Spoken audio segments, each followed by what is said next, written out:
We live in a world that tells us to be unique, be independent, and be your own person. And yet, more people than ever say they feel lonely. So the question is simple: how can a society that celebrates individuality be so deeply lonely at the same time? That contradiction is what this video is about. So let's start with hyper individualism. Hyper individualism is not just liking freedom or choice, it is a culture where we are told that your identity is your personal project, your success is your responsibility, your struggles are your private problem. It teaches us to think in terms of me, not we. Slowly, without us noticing, shared life starts disappearing. Loneliness is not just a feeling. Research shows it affects stress levels, sleep, immune health, depression, and anxiety. A large review published in Psychological Bulletin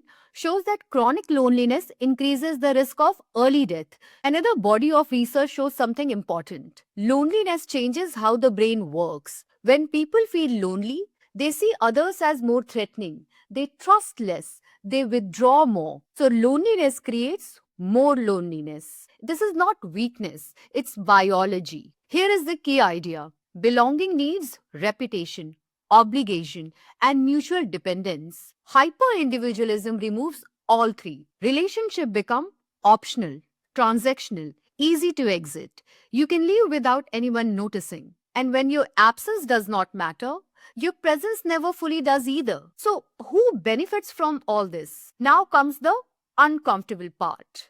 This system has clear winners. Number one, digital platforms. Lonely people spend more time online. Platforms replace community, friendship, belonging, but without responsibility. Loneliness is not a bug, it's good for engagement. Number two, brands and consumer markets. When people feel unsure of who they are, they use products to define themselves. So, brands sell identity, personalization, self expression. Research on consumer behavior shows that highly individualistic consumers spend more on customized and symbolic products. When belonging is weak, consumption fills the gap.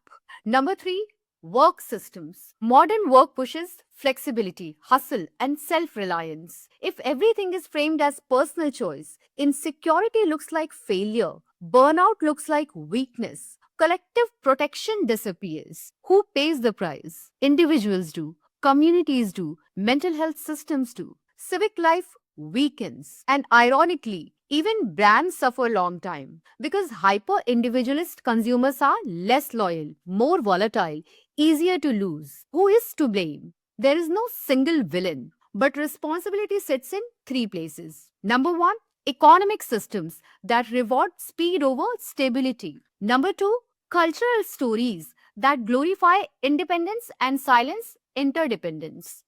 Number three, institutions that slowly withdrew and left markets to replace community. This did not happen overnight and no one voted for it. What actually reduces loneliness? Here's the most important part.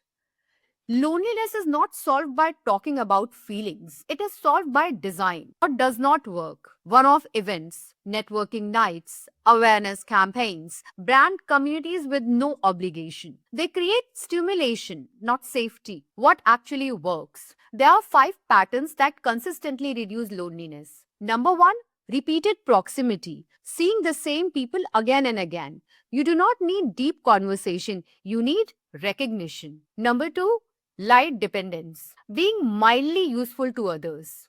If no one notices when you are gone, belonging never forms. Number three, roles, not identity. Belonging systems ask, what do you do here? Not who are you performing as. Roles reduce social anxiety. Number four, boring continuity. Routines, schedules, regularity. Belonging grows through repetition, not novelty. If it feels a little dull, it is probably working. Number five, friction against exit. Healthy systems allow leaving, but your absence is felt. Belonging needs consequence. Humans need uniqueness, and humans need belonging. Modern systems maximize uniqueness and minimize obligation. This is why we feel free and lonely at the same time. Here's the final thought: loneliness is not a personal failure. It is the result of systems that remove the quiet structures that once held people together. Anti-loneliness systems do not make you feel special. They make you needed, expected, and part of something that continues without you performing. And that is why they work. Hi, I'm Akanksha, and this is The Storyteller's Lens. Please subscribe to my channel, and I'll see you in the next one. Thank you.